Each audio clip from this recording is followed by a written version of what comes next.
My mother is protesting my Wiccan wedding. Good afternoon. I'm kind of at a loss here. I'm engaged currently to my fiancé, and my mother has stated that she is not coming to my wedding. I grew up in a pretty conservative Christian community in the South. My mother and stepfather are Baptist, and I honestly just became really disillusioned with the faith. I moved to college out of state for my sophomore year and moved in with a girl I went to school with, who is now my best friend / maid of honor.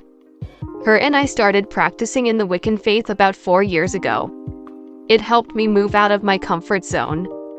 While I was a shy, fiery introverted person with crippling social anxiety, I have found myself much more outgoing in the years since. That's another reason I'm having a Wiccan wedding. My mother has never supported my faith practices, as she considers them dark and degenerate. She blames them for me losing my virginity, she blames them for me having a girlfriend at one point, and she blames them for guiding me away from God. I have tried to have educated discussions about it with her. She only hears her side and not much else. When I invited her initially, she said she would think about it. If I were a bigger person, I would have just let it go and let her pout. But there is still a little girl in me that very much wants her mother at her wedding. I asked my mom one more time if she would come, and I expressed to her that I really wanted her there. She simply stated that I love you, but it is against the church, and I won't have any part of it. I hate that sometimes my mouth works faster than my brain, and I told her, well, it was probably against the church too when you were cheating on Dad. Listen, when I was in high school, my mom had a pretty lengthy affair with the man that's now my stepdad. Despite this, I never really held any of that against either of them. I think it was horrible, but I was able to get past it. I definitely didn't like having a stepbrother, but we made it work. Speaking of stepbrothers, my older stepbro, who is also in the wedding, has gone to his dad and my mom, whom he can't stand, and pleaded with them to go to my wedding. My stepdad agreed that he would go, but my mom won't budge. Be real here, have I lost my mother? Is there anything I can do to at least maintain a stable relationship?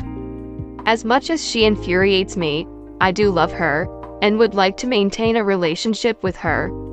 However, I want her to also understand that this is my life and I need to be able to live it.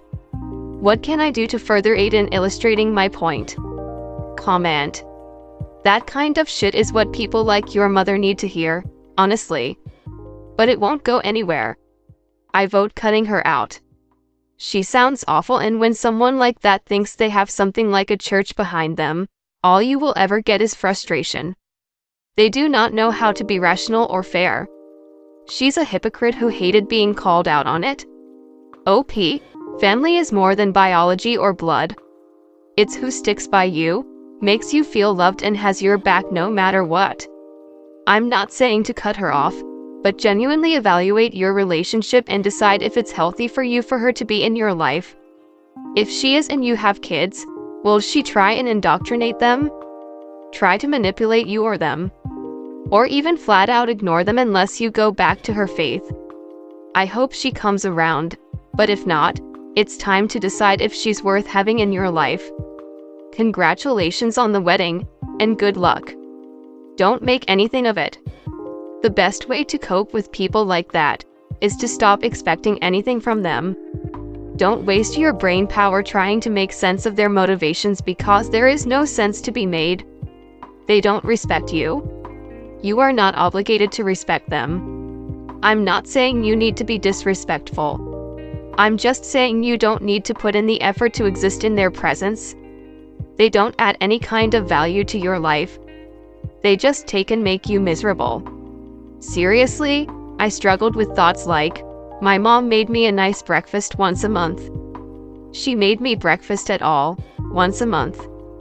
Feeding your kids is the bare minimum of parenting. It's the type of thing your parents can lose custody for not doing. Also, I was usually grounded for existing by the end of the day. I was just stating that this is my view. I'm not confident that Ops Mom is necessarily a certified narcissist, because a lot of symptoms of different conditions can overlap. Narcissism seemed the most straightforward way to identify my situation, but I recently learned it could also be CPTSD. They react similarly to criticism and getting called out. Either way, people need to work their own shit out and not drag everyone down with them. They want help and get it, or they don't. There is the saying, you can lead a horse to water but you can't make it drink. Here, you are dragging a kicking horse that would rather die of dehydration and potentially kill you in the process because you had the audacity to suggest that a basic necessity of survival might be a good idea to try. Pointing to the water is more than enough. They can see it. It's not the point.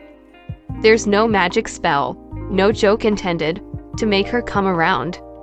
If she cares more about her religion than your relationship with her, there's nothing you can do to change that except make it clear that you are open to her if she's willing to be accepting, and wait and hope she comes around. One thing is, do not allow her to pretend you are not married once you are.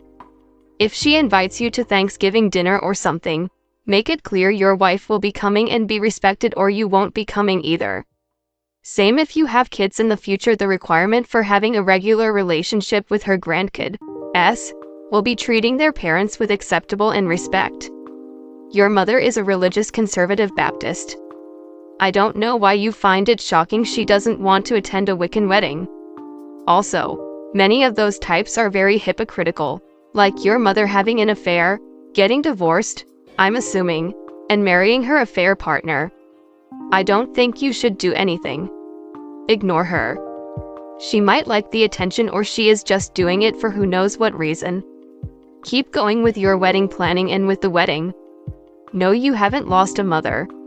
She might not go to your wedding because she made a big statement about it. But she also sounds like a hypocrite. So she'll probably backtrack on her principles in a 1YRS time at most. Especially if you have kids. She won't get the grandma experience from the stepson who can't stand her. You likely won't get an apology, but if you are fine with a rug-sweeping nice relationship with your mom, just wait it out. You can love your mom all you want and accept her for who she is, which, as you noted, is a hypocrite as to when she applies those Bible teachings and when she doesn't. Pretty much rules for thee but not for me. I think your brain and mouth worked just fine for calling her on her hypocrisy. So it would seem if you want your mother at your wedding, then you don't get the wedding you want. I personally would go with the wedding I want that represents me. Your mother can decide if she will accompany her husband to your wedding or not. Her decision and her loss if she doesn't come. Story 2. How does my ex see my recent reappearances in her life? When she knows I still have feelings for her? I'm just trying to find some perspective. I have deep feelings for an ex that I hurt, now a long time ago. She is not the one that got away, she is the one I pushed away out of self-doubt. Why? Well, the short story is I had a lot more demons left over from previous relationships to confront. When they popped up, I became distant, in my head to keep her safe, because my mind was at war with itself.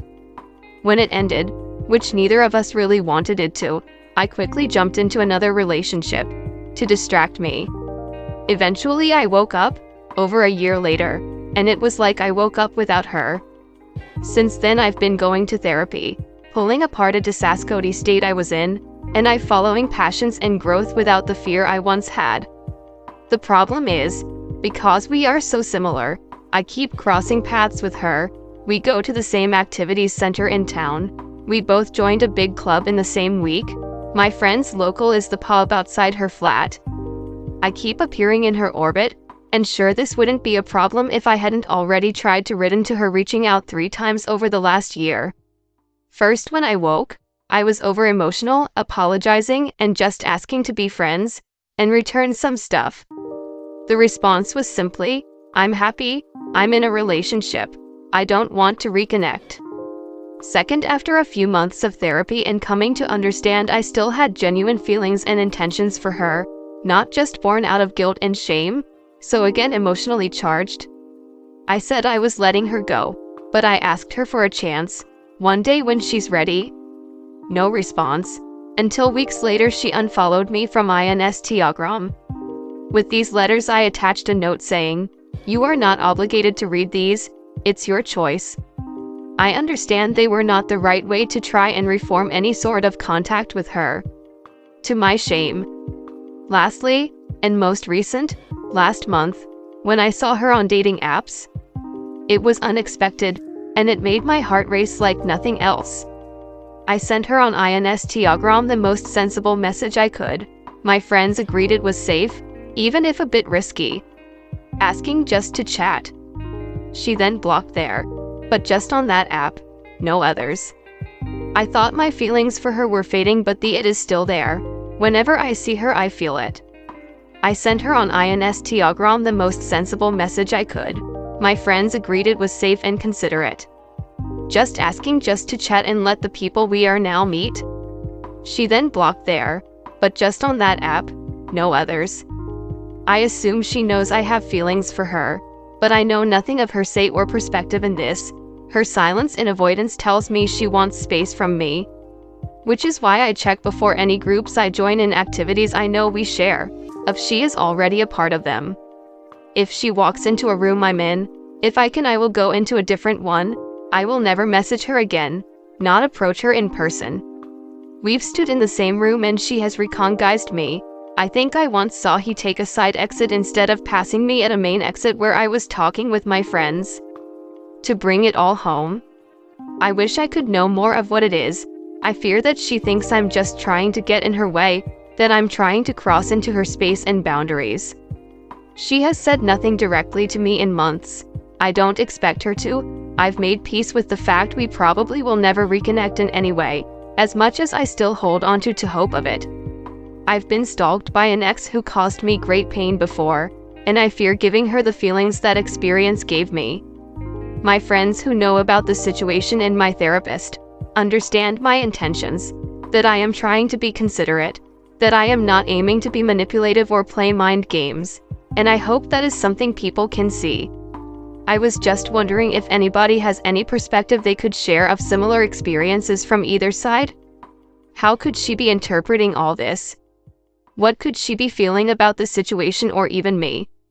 What other steps can I take to show that I am not pursuing her, so she doesn't think the worst of me? And anything else you might say that could have relevance. Final say, yes, I do love her. I want her to be safe and happy. Do I want to be a part of that? Of course, but I understand why I may ever not be. I am aware mostly I'm in love with memory, but from the parts I've seen of the person she is now, she is someone I would easily fall for again, and I think if it wasn't for the hurt I caused her in the past she'd think the same of me. Comment. While you look back fondly on her and the relationship, she doesn't. She sees it as a painful time that she doesn't want to revisit. She very simply wants to be left alone and allowed to move on with her life. Let her do that. No messages. No follows. If you are at the same party, ignore her. Don't even look at her. And focus on your mental health. Make sure you never become that kind of person again. You need to overcome a potential stalker image. Send her a heartfelt letter apologizing for all of your behaviors. Tell her what you have discovered in therapy and all things you've discovered since you were with her. Tell her how you've grown since your breakup. Don't get too sappy, just stick to truths. Then ask if you can take her on a date. Provide your phone number and beg for forgiveness. You may have pushed her too far away, but it's worth a try. You really hurt her bad breaking up the going out with someone so quickly. She probably doesn't trust you and may never forgive you.